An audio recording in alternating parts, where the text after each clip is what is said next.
Yahoro minasan. This is Yuki, and today I'm going to give you some shoujo manga recommendations for Valentine Day in case you have been looking into what to read while sitting on your comfy sofa or bed and drinking your cup of tea or coffee. These recommendations are actually of shoujo manga that I really appreciated, and they are so fluffy. They are also made for all ages, so you wouldn't be worried while reading them in public spaces or near your families or anywhere you like.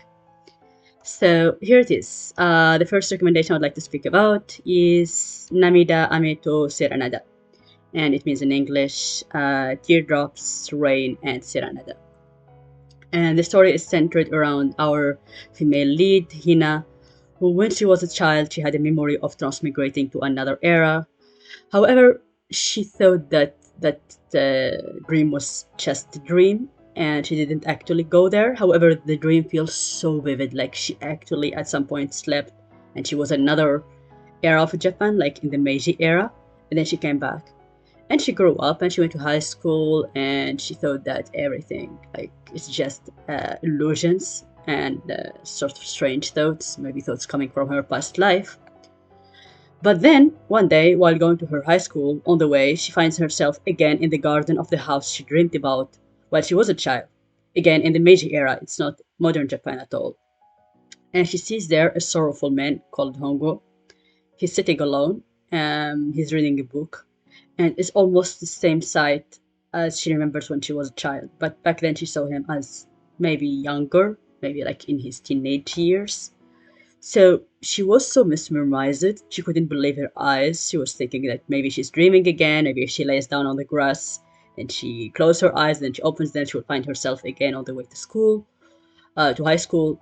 However, that wasn't the case. It seems that this time she was really stuck in the Meiji era, and she has to find out why she was transported there, how did it happen, and what can she do. And also her curiosity, I guess, got the best of her because she was so interested in Hongo and she wanted to know why he always looked sad, either in her dreams from her childhood or even now. I think it's a very beautiful story with very great background drawings. It's very fluffy. As you might have already guessed, it's an age gap romance, so if you don't feel comfortable watching age gap romance, this might not be for you. But this is a mixture of fluff and maybe psychological a bit. But it's not actually the kind of manga that is full of angst. So of course, yeah, the characters experience some deep trauma, but not necessarily the kind that would be very hurtful and would make you like feel like you have been torn apart or anything.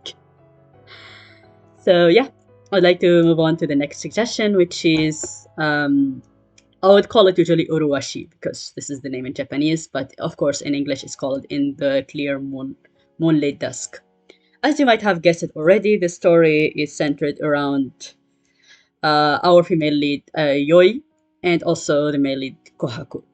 And as you can see from the poster, Yoi looks so boyish like, or she's also very tall and she's the prince in her high school.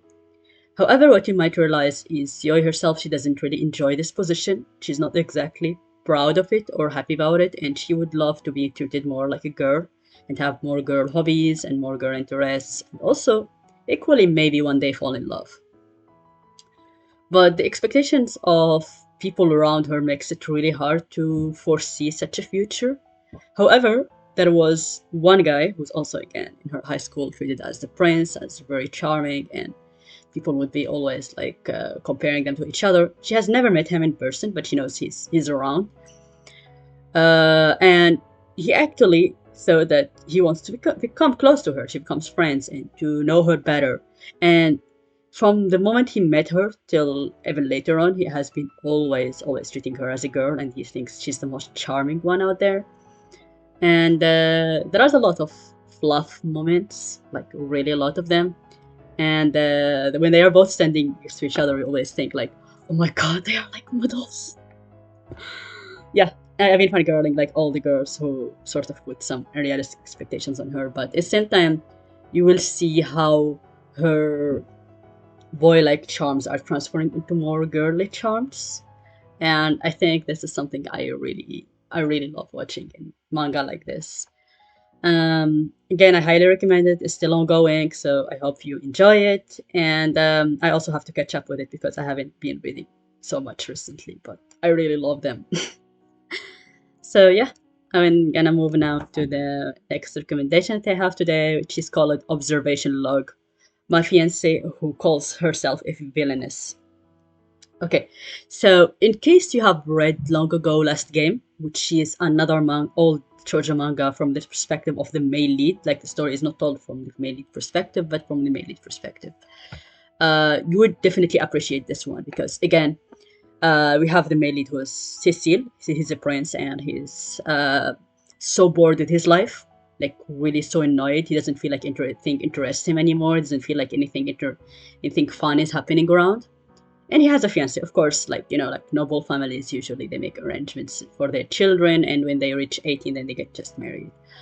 However, his fiance one day started acting weird. She one day slept and woke up, and then she was like, okay, actually, I am a villainess, and I am meant to destroy our wedding.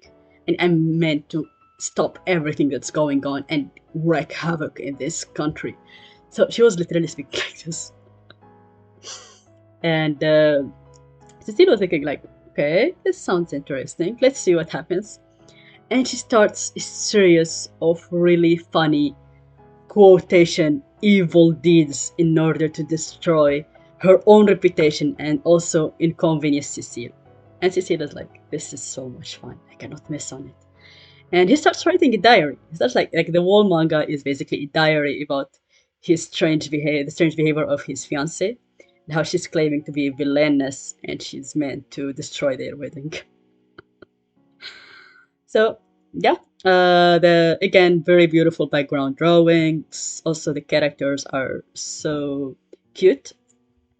And although you might think, okay, this is gonna be just purely a childish comedy manga, there's gonna be hardly any romantic moments, but no, that's not the case. Actually, there were fairly a good number of romantic instances, and I think it comes down to her tsundere personality and also how much Cecile is enjoying all the weird things she's doing in order to look evil.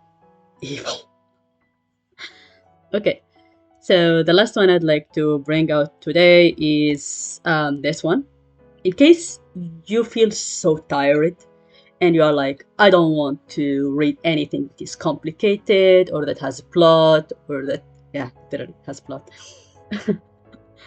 That has a plot or that has traumatic past or difficult experiences or historical anything. I just want to read a fluffy high school romance where the main characters are just living their teenage life, and that's it. Like, just a bunch of fluffy moments and a bunch of cute fluffy moments and very beautiful drawing. Yeah, I would recommend.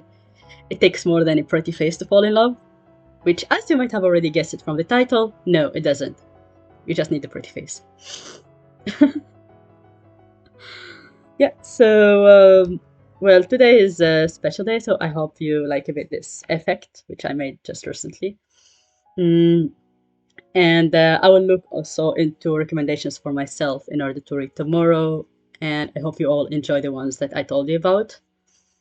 I actually have a lot of recommendations for shoujo manga, and I would love to just make some 5 hours recording to tell you all about it. But I know that's unreasonable. I cannot expect everyone to listen to me for 5 hours. However, I hope you enjoy the ones I gave out so far, and happy Valentine! Bye bye!